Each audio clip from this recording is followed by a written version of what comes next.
दोस्तों नमस्कार। दोस्तों आपको मैं इस वीडियो में बताने वाला हूं कि किस तरह से राहुल गांधी ने पूरे देश को झूठे आंकड़े प्रस्तुत करके चुनाव आयोग को कटघरे में खड़े करने की कोशिश की।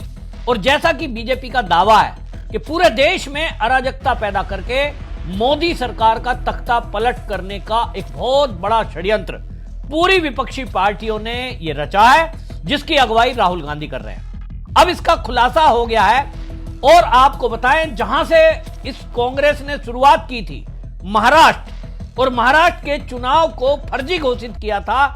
राहुल गांधी ने कहा था कि वहां वोट की चोरी हुई है और जो बीजेपी की सरकार बनी है वो फर्जी है। चुनाव आयोग पर जो फर्जी होने के दावे वो राहुल गांधी ने किए थे, उसको लेकर विपक्षी पार्टी में से ही एक दल बहुजन अघाड़ी नाम का जो दल है महाराष्ट्र का, उसके नेता ये चेतन अहिरे कोर्ट में गए थे और इन्होंने चुनौती देते हुए कहा कि महाराष्ट्र के चुनाव में बहुत बड़ी गड़बड़ी हुई है और इसलिए यह चुनाव रद्द किया जाए।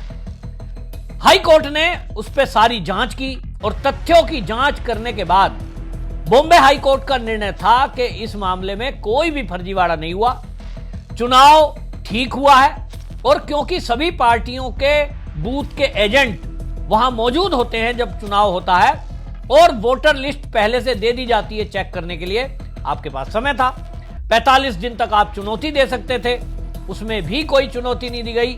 और सारा जितना भी डेटा आपने बताया कि साहब वोटर ज्यादा ऐड हो गए, कम ऐड हो गए, वोट काट ली गई, राहुल गांधी की भाषा में कहें तो वोट चोरी कर ली गई, इस सब की जांच करने के बाद यह पाया गया कि सारे आरोप लगाए गए फर्जी थे।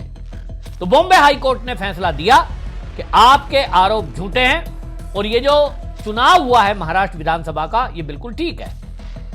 इसको चुनौती दी गई सुप्रीम कोर्ट में और सुप्रीम कोर्ट में जस्टिस एम सुंदरेश और जस्टिस एन कोटेश्वर सिंह की ये बेंच में इसकी सुनवाई हुई और उन्होंने सारी जांच करने के बाद ये पाया कि आरोप झूठे हैं। 45 लाख जो ये वोट ऐड करने की बात, 75 लाख फर्जी मतदाताओं की बात ये राहुल गांधी उठा रहे हैं कि शाम के 6 बजे के बाद जो वोट हुआ है वो 75 लाख कैसे हो गया।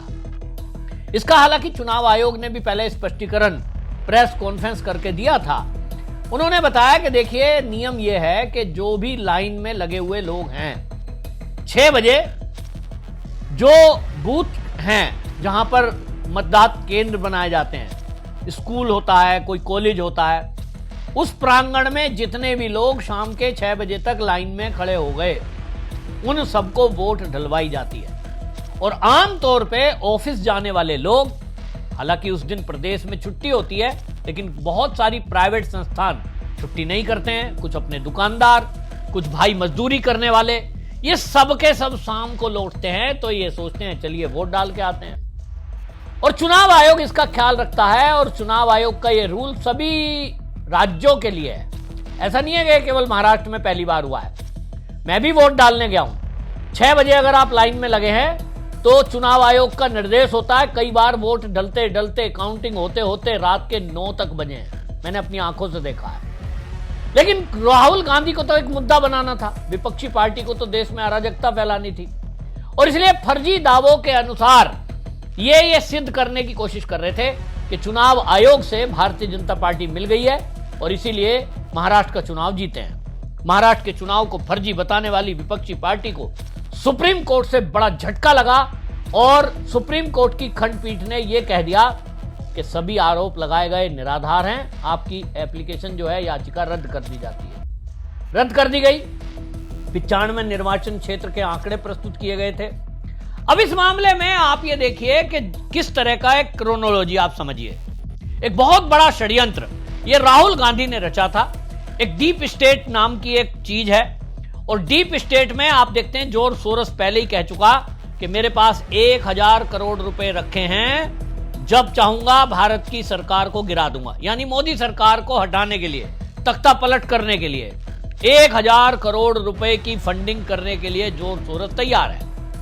खुलकर बोला तो सब लोग लपक पड़े कि भाई हमें भी मिल जाए, हमें भी मिल जाए।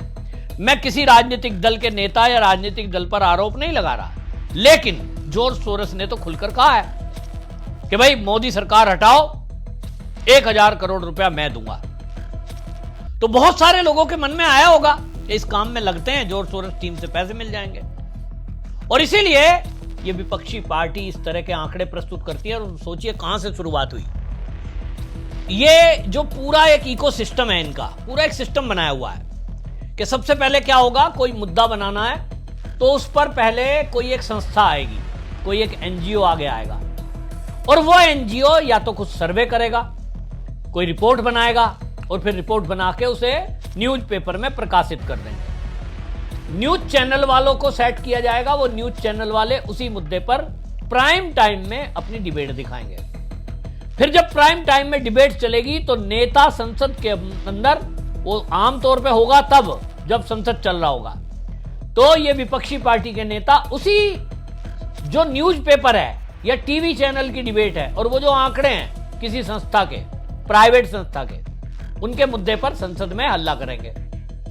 संसद में हल्ला होगा तो टीवी में कवरेज होगी, इंटरनेशनल प्लेटफॉर्म पर भी उसकी चर्चा होगी कि भाई राहुल गांधी किसी बात को कह रहा है, विपक्षी पार्टी के नेता संसद नहीं चलने दे रहे हैं, क्या मुद्दा है भाई, पता लगा प्राइम टाइम में अब वो उस पर डिबेट चल रही है।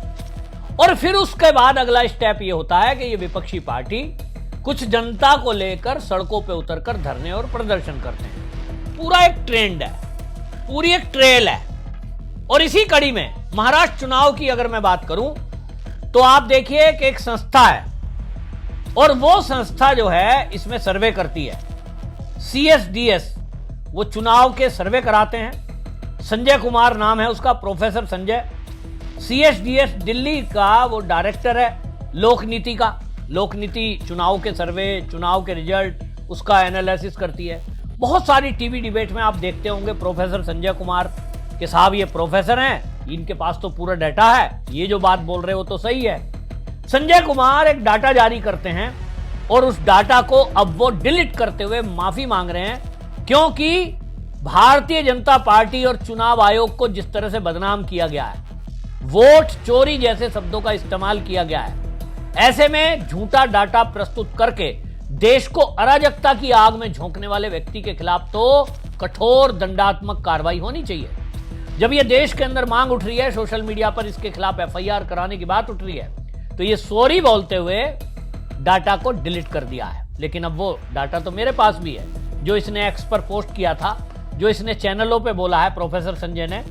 इसने बोला था कि रामटेक की एक सीट है महाराष्ट्र में, इसने वहां का डाटा बताया कि नंबर ऑफ वोटर 2024 में जो लोकसभा में थे वो 4,66,203 थे, और विधानसभा में उन्होंने कहा विधानसभा में जो वोटर थे, वोट डालने वाले 2,86,931। तो इन्होंने दावा किया कि वोटों की चोरी हुई है। लोकसभा में अगर 4,66,203 लोग वोट डालते हैं तो विधानसभा में वो आधा कैसे हो गया, 2,86,931 हो गया। वो कहते हैं कि 1,79,272 जो वोटर हैं उनको काट दिया गया, ये -38.4% है, इन्होंने दावा किया। दूसरी एक सीट का इन्होंने डाटा प्रस्तुत किया। इन्होंने कहा लोकसभा चुनाव में 4,56,072 वोट पड़े थे, जबकि विधानसभा का जब चुनाव हुआ तो ये मात्र 2,88,144 रह गए। 1,06,793 ये कहते हैं कि ये वोट काट दिए गए। राहुल गांधी ने इसी डाटा के आधार पर वोट चोरी का चुनाव आयोग पर आरोप लगाया। अब ये संजय कुमार ने डिलीट कर दिया है, अब ये माफी मांग रहा है सोशल मीडिया पर। लेकिन सवाल उठता है कि क्या इस तरह के षड्यंत्रकारियों को केवल सॉरी बोल देने पर छोड़ देना चाहिए? सोचिए अगर इसी बात को लेकर देश के अंदर बवाल हो जाता, दंगा फसाद हो जाता, और एक कल्पना करिए कि यदि मान लीजिए कोई सेटिंग जिस तरह की डीप स्टेट कर रहा है, ये बॉम्बे हाई कोर्ट में भी हो जाती और केंद्र में भी हो जाती, तो क्या होता? तो निश्चित रूप से ऑर्डर क्या हो जाते, हाँ भाई महाराष्ट्र की सरकार जो है इसको हटाओ, चुनाव फर्जी हो गया, चुनाव दोबारा कराओ। क्या ये देश के लिए सही होता?